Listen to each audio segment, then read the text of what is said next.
कोई अभी तक अधिकार नहीं है। संविधान ने तो सारे अधिकार दिए हैं, मगर ये अधिकार व्यवहार में जो अधिकार दिया गया है, वोट का अधिकार जो है, ये अधिकार है वोट का अधिकार। तो जब वो सोचता है कि वोट का अधिकार तो है, किसको वोट दे? वो कांग्रेस को देता है। किसको वोट दे? बीजेपी को देता है। तो वोट देने के लिए अपनी पार्टी होना जरूरी है। ये अभी तक हमारे लोगों को पूरी तरह से समझ नहीं है। ये तो बाबा साहब अम्बेडकर को समझ में आता था, उसके बाद दूसरे आदमी कांचीराम जी को समझ में आता था। बल्कि बीजेपी से ज़्यादा खराब सरकार कांग्रेस की। मैं बीजेपी का प्रमोट करने के लिए नहीं कह रहा हूँ, मैं बीजेपी आरएसएस इन लोगों के बहुत ज़्यादा सख्त खिलाफ हूँ। चैनल 7 में आप सभी का स्वागत है। आज हमारे बीच में भारतीय मुक्ति मोर्चा के अध्यक्ष, राष्ट्रीय अध्यक्ष बामन साहब हमारे बीच में हैं। और सर, हम आपका हार्दिक स्वागत करते हैं हमारे इस चैनल 7 में। धन्यवाद। सर, मैं कुछ प्रश्नों को लेकर के आज आपके बीच में हूँ और मैं चाहूँगी कि सर, जैसे आपको राष्ट्रीय स्तर पर हमारे पूरे भारत देश में आपकी एक अमिट पहचान है, हर एक व्यक्ति आज आपके नाम को जानता है और भारत ही नहीं विश्व स्तर पर भी आपके नाम को जानते हैं, आपकी एक पहचान है। तो आप जब विश्व स्तर पर भी जाने जा रहे हैं और हमारे भारत देश की आप एक पहचान है, तो ऐसी परिस्थिति में आप हमारे भारत देश को कैसे देखते हैं सर? देखो, लोग जो ऐसा सोचते हैं कि सेंट्रल में बीजेपी की सरकार आई, वो कांग्रेस से खराब सरकार है, ये मैं नहीं मानता। बल्कि बीजेपी से ज़्यादा खराब सरकार कांग्रेस की है। मैं बीजेपी का प्रमोट करने के लिए नहीं कह रहा हूँ, मैं बीजेपी आरएसएस इन लोगों के बहुत ज़्यादा सख्त खिलाफ हूँ। मगर इसमें दो महत्वपूर्ण सिद्धांत हैं। वो ये है कि BJP is a open enemy and Congress is a hidden enemy. Hidden enemy is always danger than open enemy. जो छुपा हुआ दुश्मन होता है वो खुले दुश्मन से ज़्यादा खतरनाक होता है। तो कांग्रेस जो है वो एक ओपन एनिमी नहीं है, वो छुपा हुआ दुश्मन है। वो हमारे ही लोगों की बात करते हैं, मगर हमारे डेडली अगेंस्ट है। जैसे फॉर एग्जांपल, आज पार्लियामेंट के चुनाव में 131 मेंबर पार्लियामेंट रिजर्व सीट पर चुनकर जाते हैं, मगर बहुसंख्यक SC ST के लोगों को ये पता नहीं है कि ये जॉइंट इलेक्टोरेट में चुनकर जाते हैं। बाबा साहब अम्बेडकर ने अंग्रेज़ों से 17 अगस्त 1932 को जो डिमांड उन्होंने की थी, वो 17 अगस्त 1932 को उनको अंग्रेज़ों ने दे दिया था, अवार्ड कर दिया था। वो था सेपरेट इलेक्टोरेट। सेपरेट इलेक्टोरेट का मतलब है अनुसूचित जाति और जनजाति के लोगों को चुनाव क्षेत्र सेपरेट होंगे। उसमें सेपरेट में अनुसूचित जाति और जनजाति के लोग ही चुनाव लड़ सकेंगे और अनुसूचित जाति और जनजाति के चुनाव क्षेत्रों में वही लोग वोट देने वाले भी होंगे।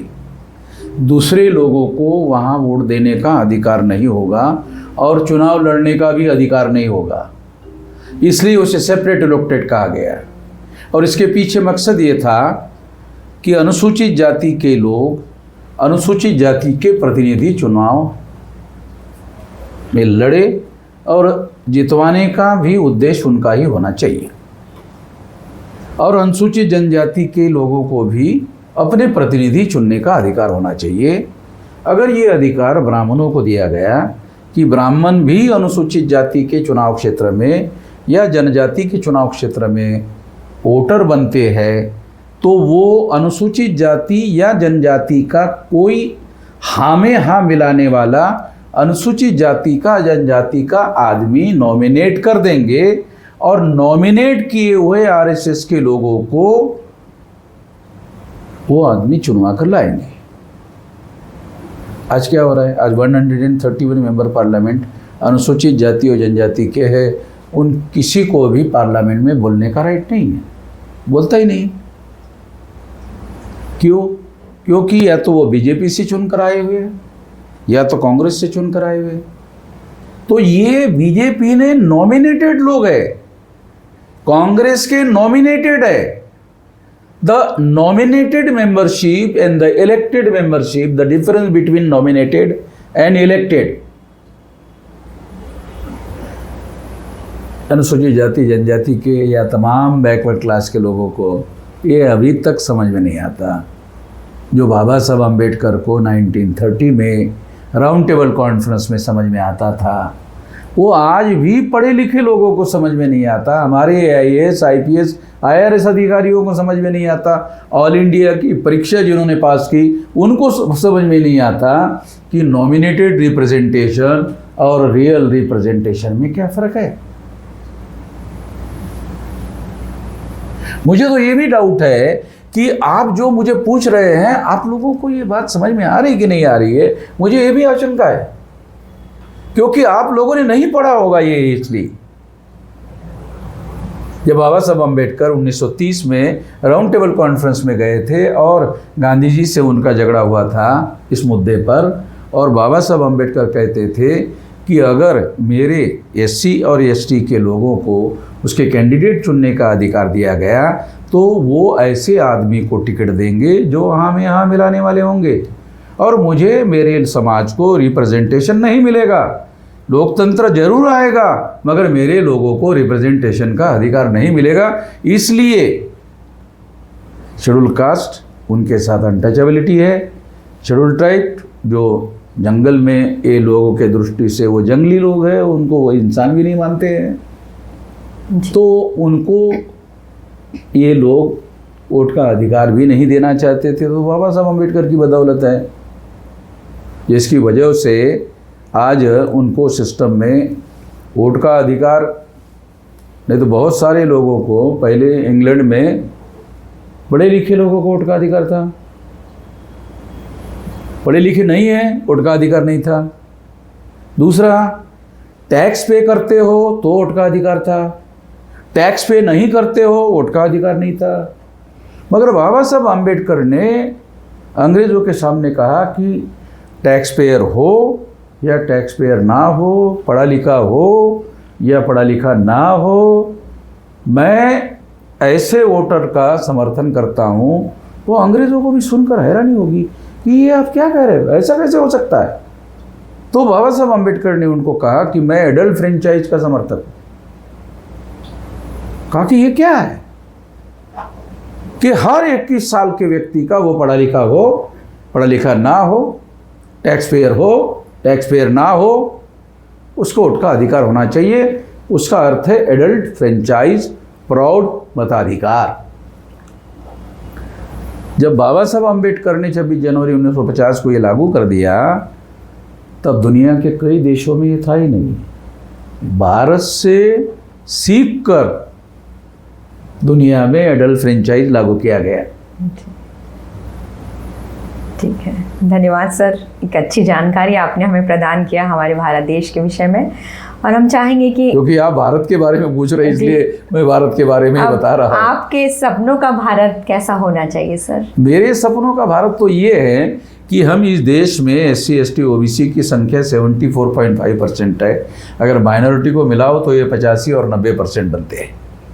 तो आज़ादी का मतलब ये है कि इस देश के रहने वाले लोग आज़ाद होना चाहिए और उनके देश का कारोबार चलाने का अधिकार उन्हीं लोगों को होना चाहिए जो इस देश के मूल्यवासी है। अभी तक ये लक्ष्य पूरा नहीं हुआ। देश आज़ाद हुआ ऐसे कहा जाता है, मगर देश का कारोबार चलाने का अधिकार जो हमारे 85% लोग हैं उनके पास नहीं है। आज भी देखो, कांग्रेस की स्थापना ब्राह्मणों ने की, बीजेपी की स्थापना ब्राह्मणों ने की। कांग्रेस जाती है तो बीजेपी आती है, बीजेपी जाती है तो कांग्रेस आती है। इसका व्यावहारिक अर्थ क्या है? इसका व्यावहारिक अर्थ है एक ब्राह्मण जाता है तो दूसरा ब्राह्मण आता है, दूसरा ब्राह्मण जाता है तो पहला ब्राह्मण आता है, राजा राम जाता है तो सीताराम आता है, सीताराम जाता है तो राजा राम आता है। हमारे लोगों को तो लाइन लगाकर वोट डालने के अलावा कोई अभी तक अधिकार नहीं है। संविधान ने तो सारे अधिकार दिए हैं, मगर ये अधिकार व्यवहार में जो अधिकार दिया गया है, वोट का अधिकार जो है, ये अधिकार है वोट का अधिकार। तो जब वो सोचता है कि वोट का अधिकार तो है, किसको वोट दे? वो कांग्रेस को देता है। किसको वोट दे? बीजेपी को देता है। तो वोट देने के लिए अपनी पार्टी होना जरूरी है, ये अभी तक हमारे लोगों को पूरी तरह से समझ नहीं है। ये तो बाबा साहब अम्बेडकर को समझ में आता था, उसके बाद दूसरे आदमी काशीराम जी को समझ में आता था, और तीसरा वामन मिश्राम को समझ में आता है। कितने लोगों को समझ में आता है कि हमारी पार्टी होगी तो हम लोगों को वोट देने के लिए मंच उपलब्ध होगा।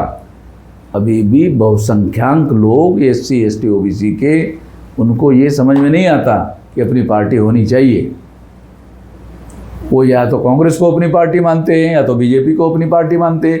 जो SC ST OBC का अपने को हिंदू कहता है वो कहता है बीजेपी मेरी पार्टी है, और जो SC ST OBC कहता है वो अपने को कहता है कांग्रेस मेरी पार्टी है। SC ST OBC के जो सारे लड़ाई है, ये SC का शेड्यूल बनाने का, ST का शेड्यूल बनाने का, OBC का, ये सारी लड़ाई बाबा साहब अम्बेडकर ने लड़ी। अगर आप 1916 से बाबा साहब अम्बेडकर के आंदोलन का इतिहास पढ़ो तो ये SC ST OBC के लोगों को जो कॉन्स्टिट्यूशनल राइट मिले हुए हैं, कॉन्स्टिट्यूशनल फ्रेमवर्क में इनको कैसे अधिकार मिले, इसकी लड़ाई बाबा साहब अम्बेडकर ने लड़ी, क्योंकि ज्योतिराव फुले को वो अपना गुरु मानते थे। महापुरुषों का आंदोलन है, उसी आंदोलन को हम लोग चला रहे हैं, कोई नया आंदोलन नहीं है। फ़र्क इतना है कि आज के तारीख में मैं चला रहा, आज के तारीख में बाबा साहब आम्बेडकर नहीं चला रहे हैं, आज के तारीख में काशीराम जी नहीं चला रहे हैं। आज के तारीख की जो ज़रूरत है विचारधारा की, विकास की या नेतृत्व की, ये ज़रूरत तो मुझे पूरी करनी है। मैं जितना इफ़ेक्टिवली पूरा करूँगा उतना ही पूरा होगा। कोई आकाश से आकर पूरा करने वाला है नहीं। जी सर, अभी बामसेफ जो संगठन है जिसका आप नेतृत्व कर रहे हैं, काफ़ी वर्षों से आप कर रहे हैं, तो इसके विषय में आप हमारे दर्शकों को कुछ बताइए। देखो, ये काशीराम जी का बनाया हुआ संगठन है। काशीराम जी ने जब देखा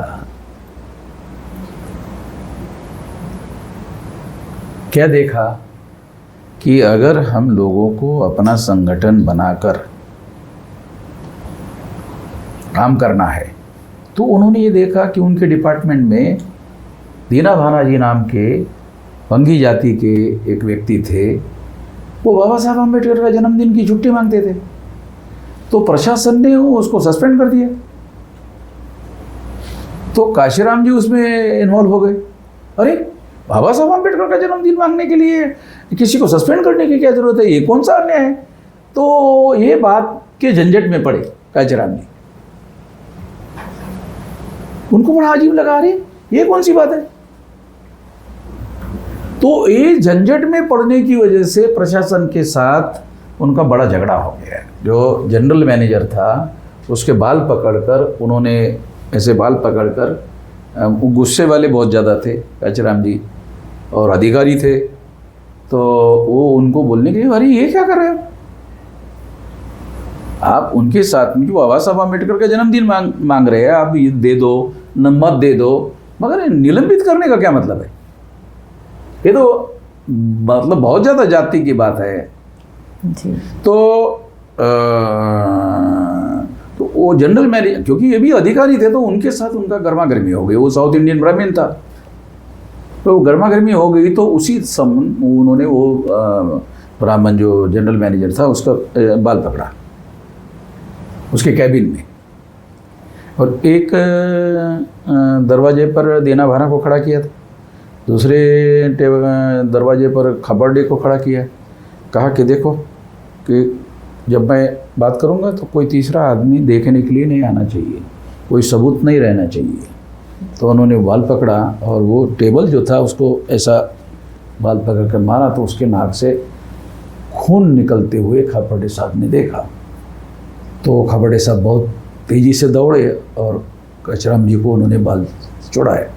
देखा कि अरे ये तो ब्लड निकल रहा है, तो मर जाएगा। तो वो उसको खींच कर लेके गए। तो इसकी बदौलत उन्होंने, वो जनरल मैनेजर ने कांशीराम जी को निलंबित कर दिया। तो वो निलंबित करने के बाद फिर वो खापर्डे साहब के घर में रहने लगे। कहा खापर्डे साहब, वो उनके पास समय ही समय था, मतलब कांशीराम जी के पास समय ही समय था, तो क्या करे। तो खापर्डे, तुम बाबा साहब की बड़ी बड़ी बातें करते रहते हो, बाबा साहब का कोई किताब है क्या लिखा हुआ? आके है तो दे दो, एक कोई अच्छी किताब हो तो दे। तो बाबा साहब की सबसे फेमस किताब जो है एनिहिलेशन ऑफ कास्ट, वो छोटी किताब थी। वो कांशीराम जी को पढ़ने के लिए खाना खाने के बाद 9 बजे दी। तो दूसरे दिन खापर्डे साहब उनको मिलने के लिए गए। देखा कि कांशीराम जी रात भर जाग रहे हैं और उन्होंने कहा कि मैं ये 3-4 बार पढ़ चुका हूँ ये किताब, और मुझे ऐसा लगता है कि मुझे कुछ करना चाहिए, तो ज़िंदगी का मुझे मकसद मिल गया है। तो इस मकसद के लिए मैं अब ये ज़िंदगी लगाऊंगा। मेरा एंगेजमेंट हुआ है, मगर अब मैं शादी नहीं करूंगा और पूरा लाइफ इसी काम में लगाऊंगा। ऐसा वो खापर्डे साहब के पास बोलते हैं। और ऐसी चिट्ठी जो है दूसरे दिन उन्होंने अपने माँ को लिखी, और तब से फिर उन्होंने दूसरी ऐलान किया कि मैं अपने घर में नहीं जाऊंगा। तो उस तारीख से फिर वो घर में भी नहीं गए। पंजाब गए, उनके गांव में भी गए, मगर अपने घर में नहीं गए। कार्यक्रमों के लिए गांव में भी गए, मगर अपने घर में नहीं गए। तो ऐसे ही कमिटमेंट तो मतलब मैंने नहीं देखा। तो वास्तव में अगर बहुत सारी बातें सीखने लायक है तो कांशीराम जी से सीखने लायक है। तो हम तो पढ़े लिखे लोगों का संगठन बनाया उन्होंने बाम से। मैं सेंट्रल गवर्नमेंट में था, वो पहले से ही सामाजिक कार्य में मेरी रुचि ज़्यादा थी। तो मुझे लगा कि ये अच्छा मंच है, मुझे ये काम करना चाहिए। तो फिर मैंने नौकरी छोड़कर ये काम करना शुरू कर दिया। उसके पहले से ही मैं काम कर रहा था, मगर ये काम ऐसा है, ये काम 2-4 घंटे का नहीं है, ये 24 घंटे मतलब काम करने का काम है, पूर्णकालिक है। हाँ, ये काम। तो तभी ये काम हम कर सकते हैं। तो फिर मैंने छोड़ दिया जी सर। तो वो मुझे जो एग्जीक्यूटिव इंजीनियर था वो मुझे कन्विंस कर रहा था, अरे ये तुम्हारी कन्फर्म सर्विस है, सेंट्रल गवर्नमेंट की सर्विस है, क्या कर रहे हो। दूसरे लोगों को भी मुझे समझाने के लिए कहा, ये कन्फर्म सर्विस है, सेंट्रल गवर्नमेंट की सर्विस है, टेलीफोन डिपार्टमेंट की सर्विस है, इतनी बेहतरीन सर्विस है, क्यों छोड़ रहे हैं। तो मैंने कहा नहीं, मैं ये नौकरी ही नहीं करना चाहता। वो एग्जीक्यूटिव इंजीनियर को ये कहा कि मैं नौकरी ही नहीं करना चाहता। उसको ये बताने का कोई मतलब नहीं था, वो ब्राह्मण था, कि मैं सामाजिक काम के लिए ये नौकरी छोड़ रहा हूँ। जी, जन सेवा में आप इस काम को करना चाहते हैं। इसलिए ये 24 घंटे काम करने वाला काम है, इसलिए मैंने नौकरी छोड़ दिया। और नौकरी छोड़कर फिर इस काम को मैंने करना शुरू कर दिया। क्योंकि मैं आइडियोलॉजिकल, ऑब्जेक्टिवली, ऑर्गेनाइजेशनल स्किल होना चाहिए, लीडरशिप स्किल होना चाहिए, ये सारी बातें देखने के आधार पर मुझे 2000 में फिर नेशनल प्रेसिडेंट की जिम्मेदारी लगाई गई। और फिर मैं घूम घूम कर 32 राज्यों में 625 जिलों में भी संगठन है। इतना बड़ा संगठन जो है पढ़े लिखे लोगों का, और करोड़ों रुपया हम लोगों को लोग देते हैं। कोई भी संगठन हमारे समाज में नहीं है जिसको करोड़ों रुपया लोग देते हैं। एकमात्र संगठन है जिसको हमारे समाज के लोग करोड़ों रुपए देते हैं।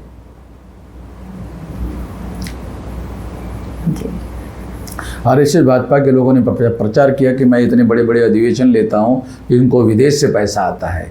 तो मैंने चुनौती देकर कहा कि अगर एक नया पैसा भी आता है विदेश से, तो विदेश से पैसा आता है तो सरकार तो तुम्हारी नहीं है, तो तुम प्रूव करो और मुझे अंदर डालो, और अंदर नहीं डालते हो तो फिर तुम हिजड़े की औलाद हो।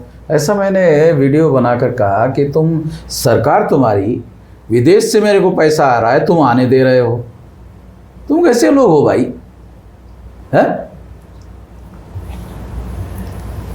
क्योंकि तुम्हारे कंसेंट के बगैर तो पैसा आ ही नहीं सकता या रिलीज नहीं हो सकता, क्योंकि कोई भी विदेश से जो पैसा आता है ना, वो सबसे पहले रिजर्व बैंक में जाता है विदेश का पैसा, और भारत सरकार के होम डिपार्टमेंट को खबर की जाती है। होम डिपार्टमेंट का मतलब पुलिस विभाग को खबर कर दी जाती है, और फिर उस पैसे को रिलीज करना या नहीं करना वो भारत सरकार डिसाइड करती है।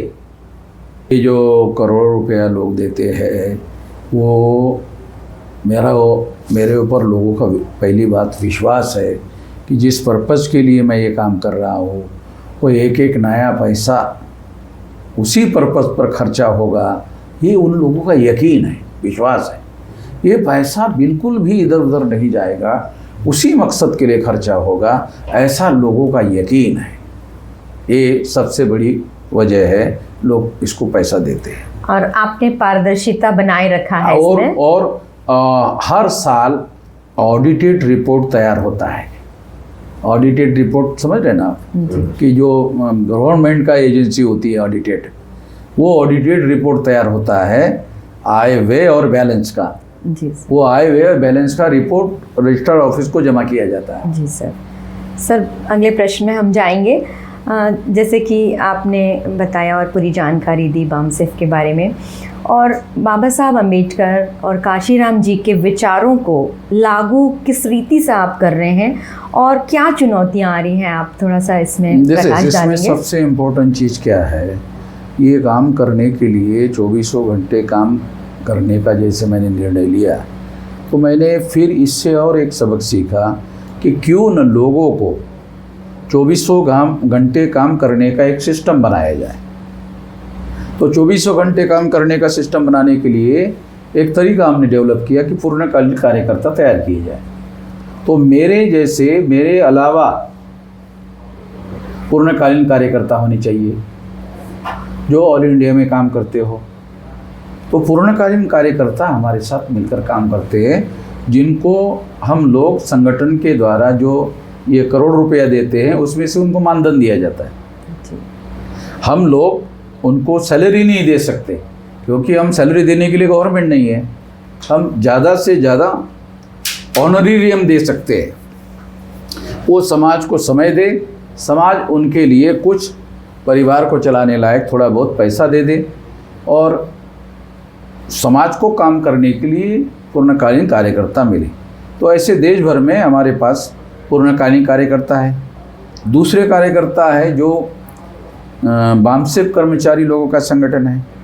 तो हमारे पास ऐसे कार्यकर्ता है, समर्पित कार्यकर्ता है, जो बामसेफ के जिलाध्यक्ष होते हैं, बामसेफ पदाधिकारी होते हैं। वो रात के 10-11 बजे तक डेली काम करते हैं ऑल इंडिया में। छुट्टी के दिन केवल यही काम करते हैं। ऐसे समर्पित कार्यकर्ता है ऑल इंडिया में। क्या होता है कि वो एम्प्लॉइज है, उनके परिवार की जिम्मेदारी वो खुद ही संभाल रहे हैं, और सैटरडे संडे छुट्टी है तो समाज का काम कर रहे हैं। तो हमने पे बैक टू सोसाइटी नाम का कॉन्सेप्ट डेवलप किया है कि समाज ने तुम्हारे लिए रिजर्वेशन की व्यवस्था की, तुम्हारे लिए जीवाई स्कॉलरशिप की व्यवस्था की। तुम जब विद्यार्थी थे तो तुमको पढ़ने के लिए स्कॉलरशिप दी समाज के आंदोलन के बदौलत, और जब तुम्हारी पढ़ाई लिखाई हुई तो तुमको रिजर्वेशन में परसेंटेज दिया है, उसकी वजह से तुमको नौकरी मिल गई, स्टेट गवर्नमेंट में मिल गई, सेंट्रल गवर्नमेंट में मिल गई, और उसमें तुम लोगों को लाखों रुपए की सैलरी मिल रही है।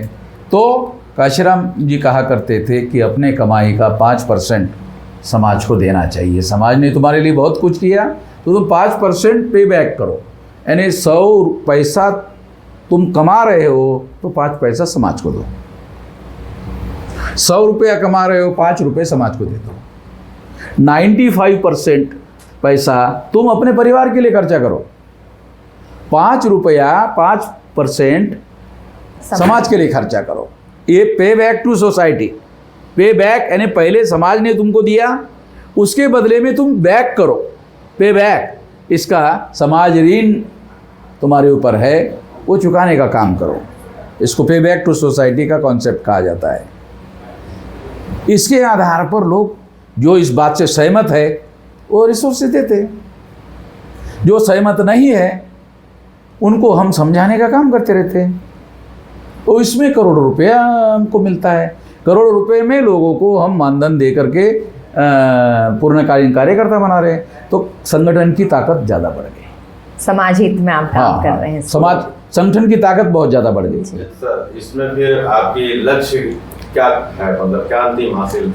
इस देश में जो वर्ण की व्यवस्था, जाति की व्यवस्था, अस्पृश्यता की व्यवस्था, आदिवासियों के सेग्रीगेशन की व्यवस्था, महिलाओं के दास्ता की व्यवस्था, शूद्रत्व ओबीसी के ऊपर थोपे जाने की व्यवस्था, ये जो व्यवस्था ब्राह्मणों ने बनाई, इसको ख़त्म करके संविधान के प्रियम्बल में समता, स्वतंत्रता, बंधुता और न्याय पर आधारित समाज और राष्ट्र का निर्माण करने का जो लक्ष्य प्रियम्बल ऑफ द कॉन्स्टिट्यूशन में लिखा, के लिए हम काम कर रहे हैं।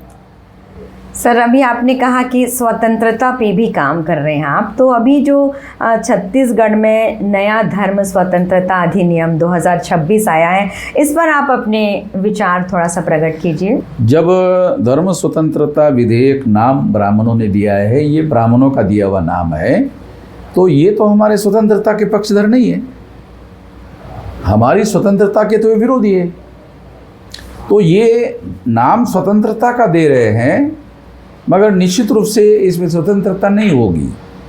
मगर ये डिटेल में अगर बात करनी हो तो उसका ड्राफ्ट जो है, जो पास किया गया है, उसका स्टडी करने के आधार पर मैं इंडिपेंडेंटली उसी के ऊपर बात करूँगा, क्योंकि बगैर किसी ड्राफ्ट के ओरिजिनल स्टडी किए बगैर बोलना मैं जिम्मेदारी से बात नहीं। धर्मांतरण में मसीही क्रिश्चियनों और मुस्लिम पर कुछ ऐसी बातें हैं जिससे कि वो अपने विचारों को प्रकट नहीं कर पा रहे हैं और विरोध की भावना वो लोग प्रकट कर रहे हैं। नहीं, मूल बात क्या है, ये जो आरएसएस के लोग हैं, भाजपा के लोग हैं, हिंदू धर्म के क्या सिद्धांत है, किस सिद्धांतों पर हिंदू धर्म चलता है, ये समझाने के लिए उनके पास सिद्धांत ही नहीं है। और जो है वो वर्ण व्यवस्था है, जाति व्यवस्था है, अस्पृश्यता है, आदिवासियों का सेग्रीगेशन है, महिलाओं की दास्ता है, और वर्ण व्यवस्था ओबीसी के ऊपर थोपा गया है, ये व्यवस्था है। ये बताकर एससी एसटी ओबीसी को बीजेपी के समर्थन में नहीं लाया जा सकता। तो फिर क्या रास्ता निकाला उन्होंने कहा कि मुसलमान तुम्हारा दुश्मन है, क्रिश्चियन तुम्हारा दुश्मन है। तो दुश्मन लगे इसलिए क्या कहे, वो ऐसे इशू रहे होते। देखो, ये एससी एसटी ओबीसी के लोग हिंदू हैं और इनका ये लोग धर्मांतरण कर रहे हैं, जबकि एससी एसटी ओबीसी का कोई धर्म ही नहीं है। इसको कैसे बोल सकते सर, उनका धर्म नहीं है? एससी एसटी ओबीसी का हिंदू धर्म नहीं है। एक तो एससी एसटी ओबीसी का कोई भी धर्म नहीं है, ये मूल निवासी लोग हैं, और एससी एसटी ओबीसी का कोई भी धर्म नहीं है। और जो ब्राह्मण कहते हैं कि ये हिंदू लोग हैं, तो ये एससी एसटी ओबीसी के लोग अगर तुम कहते हुए हिंदू है, तो तुमको इनको अधिकार दिलवाने के लिए लड़ाई लड़नी चाहिए थी। ऐसी एक भी लड़ाई ब्राह्मणों ने इनको अधिकार देने के लिए नहीं लड़ी। एससी एसटी ओबीसी के लोगों ने लड़ाई लड़ी, शेड्यूल कास्ट की लड़ाई बाबा साहब अम्बेडकर ने, शेड्यूल ट्राइब की लड़ाई शेड्यूल ट्राइब के लोगों ने, ओबीसी की लड़ाई महात्मा ज्योतिराव फुले ने, और ये सारे लोगों ने मिलकर एससी एसटी ओबीसी की लड़ाई लड़ी। ब्राह्मणों ने इनको अधिकार दिलवाने के लिए कोई भी लड़ाई नहीं लड़ी। हिंदू तो दयानंद सरस्वती जो ब्राह्मण है खुद, वो कहते हैं कि ये तो मुसलमानों की दी हुई गाली है। अगर तुम हमको हिंदू कहते हो तो मैं कहता हूँ कि तुम हमको गाली क्यों दे रहे हो? हिंदू कहकर तुम हमें गाली दे रहे हो। तुम्हारा ही दयानंद सरस्वती है, दयानंद सरस्वती तो हमारा नहीं है, वो तो ब्राह्मण है। आर्य समाज का संस्थापक जो है वो ब्राह्मण है और वो कहता है हिंदू मुसलमानों की दी हुई गाली है। अगर हिंदू मुसलमानों की दी हुई गाली है तो तुम लोग हमें गाली क्यों दे रहे हो हिंदू कहकर? जब मैंने ये सवाल उठाए तो फिर उन्होंने ये कहना शुरू कर दिया कि नहीं, फिर ऑब्जेक्शन लिया, ये तो बुद्ध के प्रवचन में शब्द आया हुआ है, ये सो धम्मो सनातनो में, ये धर्म सनातन है, ऐसे बुद्ध कहते हैं, तो ये तो फिर बुद्धिज़्म का एक नाम है सनातन। तो तुम्हारा क्या है? तो अभी तक वो इस बात का जवाब नहीं दे पाए कि तुम्हारे धर्म का ओरिजिनल नाम क्या है। तो उनके धर्म का ओरिजिनल नाम है वर्ण धर्म।